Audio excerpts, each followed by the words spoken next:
بسم اللہ الرحمن الرحیم صلی اللہ علی حبیبہ سیدنا محمد وآلہ وسلم۔ اسلامی بہنوں کی نماز صفحہ نمبر 78 تک ہم پہنچ گئے تھے۔ تو اس میں نماز کا طریقہ ساتھ یہ لفظ لکھا تھا حنفی کے اوپر نہ کل یہ بحث کی تھی، تو یہ کل والا سبق نہ اگر بھائی ذرا سن لیں گے تو کافی معلومات میں اضافہ ہوگا۔ تو یہ نماز کا طریقہ شوافع، مالکیہ اور حنابلہ ان کا طریقہ نہیں ہے، یہ حنفیوں کا طریقہ ہے۔ تو کوئی یہ کہے کہ یہ محمدی طریقہ نہیں ہے، استغفر اللہ، نہیں، ایسے نہیں، بلکہ حنفی کا مطلب کیا ہے کہ قرآن اور حدیث پر عمل کرنے والا کن کے واسطے سے کسی امام، حنفی ہم نے کہہ دیا امام اعظم ابو حنیفہ رحمۃ اللہ علیہ کے واسطے سے۔ جیسے آپ قرآن پاک پڑھتے ہیں، ابھی ہم نے قرآن پاک پڑھا پہلے، اب یہ مسائل سیکھنے لگے تو ڈائریکٹ تو نہیں نہ سیکھ سکتے، استاد کا درمیان میں واسطہ آئے گا۔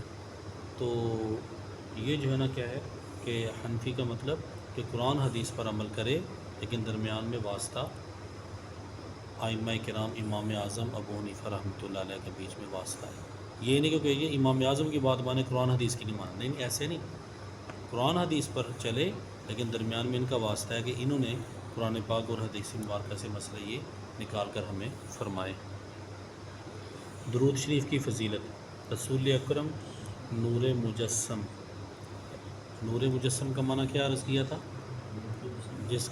جن کا جسم اقدس ہی نور ہے۔ جیسے نا یہ قرآن پاک ہے نا، اس کو بھی نور کہتے ہیں، نور ہے قرآن پاک، دوسری حدیث کی کتابیں بھی نور ہیں، لیکن ان کا نا یہ جو ہمارا یہ جو فقہ مسائل یہ بھی نور ہے۔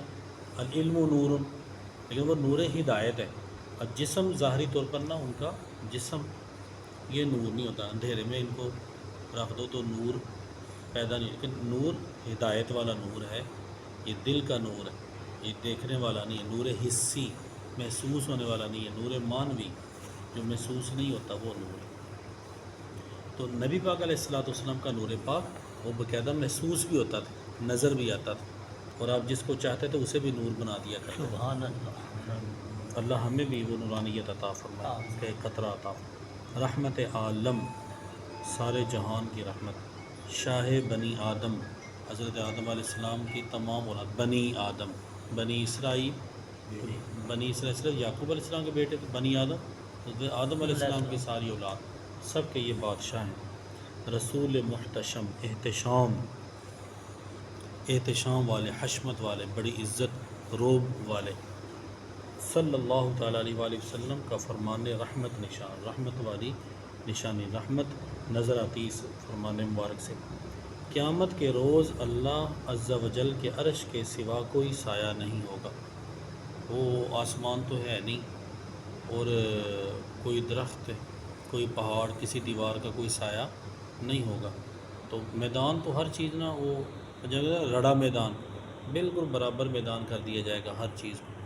تو وہ جو پھر سایہ کس کا ہوگا؟ اللہ کے عرش کا سایہ ہوگا، عرش کے علاوہ کسی چیز کا سایہ نہیں ہوگا۔ 3 شخص اللہ عز و جل کے عرش کے سائے میں ہوں گے، 3 بندوں کو اللہ کے عرش کا سایہ ملے گا۔ ٹھیک ہے، کتنے بندوں کو؟ 3۔ امام جلال الدین سیوطی علیہ رحمہ نے آپ نے 70 بندوں کا ذکر کیا، کیونکہ کسی حدیث میں 3 کا ذکر ہے، کسی میں 7 کا ذکر ہے۔ تو آپ نے نا ساری حدیثیں نا، کسی 3، 7 اور دیگر حدیثیں ساری اکٹھی ہے، کسی میں 1 کا ذکر بھی ہے، ان سب حدیثوں کو اکٹھا کیا تو 70 بندوں کا ذکر آتا ہے۔ اور وہ ہمارے ماشاءاللہ دعوت اسلامی والوں نے وہ کتاب شائع کی، اس کا نام رکھا ہے سایہ عرش کس کس کو ملے، تو اس کے اندر وہ 70 بندے نا ذکر کیے گئے۔ تو اس لیے اگر وہ آپ چھوٹی سی کتاب ہے اس کو لے کر پڑھ لیں تو کافی فائدہ ہوگا۔ تو ہم کوشش کریں 17 میں کوئی ایک تو ہم شامل ہو جائیں۔ چلو یہ 3 والا سن لیں، 3 میں ایک بندہ، تو اگر تینوں صفات ہمارے اندر آ جائیں تو کیا بات ہے، نہیں تو کم از کم ایک تو ہونی چاہیے نا۔ تو 3 شخص اللہ کے عرش کے سائے میں ہوں گے۔ عرض کی یا رسول اللہ صلی اللہ علیہ وسلم وہ کون لوگ ہوں گے؟ ارشاد فرمایا پہلا شخص تو وہ ہے جو میرے امتی کی پریشانی دور کرے۔ پریشانی آپ کو پتہ یار یہ بندہ بڑا پریشان ہے، بیماری میں، مصیبت میں، کوئی بھی پریشانی ہے تو آپ اس کی پریشانی دور کریں، تو انشاءاللہ اللہ تعالیٰ آپ کو اس پر کیا ہے کہ اپنے عرش کا سایہ عطا فرمائے گا۔ سبحان اللہ۔ دوسرا میری سنت کو زندہ کرنے والا، سنت آج کل یہ ہمارے سنت مبارکہ داڑھی شریف والا خاص عمل کہ یہ بہت ساری جگہ پر نہ داڑھی شریف کا ادب نہیں کیا جاتا اور اس کو ایک مٹھی سے کم کاٹ دیا جاتا ہے یا مڑا دیا جاتا ہے، تو یہ دونوں سنت نہیں، تو یہ آج کل نہ خاص سنت ہے۔ اور ایک حدیث پاک میں یہ بھی فرمایا جو میری اس سنت کو زندہ کرے جو وفات پا چکی ہے، جس کو لوگ عمل نہیں کر رہے، چھوڑ چکے ہیں، تو اللہ تعالیٰ اسے 100 شہیدوں کا ثواب عطا فرمائے۔ حکم علیہ السلام حضرت حکیم الامت علیہ رحمہ نے اس کے تحت فرمایا 100 شہیدوں کا ثواب کیا، جو وہ میدان جنگ میں جا کر اسے زخم لگے اور وہ اپنی جان قربان کر دے، اسے 1 شہید کا ثواب ملے، اور یہ داڑھی شریف رکھنے والے کو 100 شہیدوں کا ثواب ملے۔ مت اس لیے کہ وہ جو وہاں پر بندہ جاتا ہے نا، اس کو ایک گولی لگی بالفرض، ایک زخم لگا تو وہ اللہ کی راہ میں قربان ہو گیا، اسے 1 شہید۔ لیکن یہاں پر کیا ہے، اسے ہر روز شاید 100 زخم لگے، شاید روزانہ ہی 100 زخم، کہ تھوڑا سا معاملہ بڑھ گیا، کیونکہ جس سائیکل بج گیا، داڑھی رکھی ہے، داڑھی ہے تو وہ تو تھوڑا سا کوئی مسئلہ آگے پیچھے ہوگا، لو جی داڑھی شریف رکھی ہے، تو وہ بات پر نا داڑھی شریف کے تانے دینا، تو مذاق اڑانا، تو فرمایا اس لیے اس داڑھی شریف والی سنت پر اللہ تعالیٰ 100 شہیدوں کا ثواب عطا فرماتا ہے، تو اللہ تعالیٰ ہمیں بھی یہ پوری سنت مبارکہ پوری کرنے کی توفیق عطا فرمائے۔ اس کے علاوہ اور بھی آپ دیکھیں نا کسی علاقے میں ایسا کام ہے جو ہے سنت لیکن اس پر لوگ عمل نہیں کر رہے، تو کوشش کر کے نا اس پر عمل کروانا چاہیے۔ جیسے نا اعلیٰ حضرت رحمۃ اللہ نے فرمایا تو نا مسجد جو بنانی نا انشاءاللہ 1500 ہاں 1500 مسجد، سبحان اللہ۔ تو اس میں کیا ہے سامی بنا رہی ہے کہ اعلیٰ حضرت رحمۃ اللہ علیہ فرماتے ہیں کہ یہ بھی سنت ہے ہمارے آقا صلی اللہ علیہ وسلم کی کہ جب جمعے کی اذان ہو اس وقت امام کے سامنے، خطیب صاحب کے سامنے ہو اور مسجد سے باہر ہو، مسجد سے باہر ہونا وہ سنت ہے۔ یہ بھی ہماری تو اکثر مسجدوں کے اندر ہی وہ اذان شروع کر دیتے ہیں، ٹھیک ہے، تو اس کے لیے بہتر کیا ہے کہ آپ نا کوئی ایسا طریقہ کار کریں تو خطیب صاحب کے سامنے ایک مصلی ایسا خاص کر لیں، اس کا رنگ وہ علیحدہ ہو، یہ بزرگان دین مزید فرماتے ہیں اس کا رنگ علیحدہ ہو، باقی ساری مسجد کے نا فرش سے اس کا رنگ علیحدہ ہونا چاہیے، وہ خارج مسجد ہوگا، وہاں پر نہ اعتکاف والے کو جانا جائز نہیں ہوگا، اس کی نیت یہ کی جائے یہ مسجد سے باہر۔ ہاں جب وہ مسجد بھر جاتی ہے تو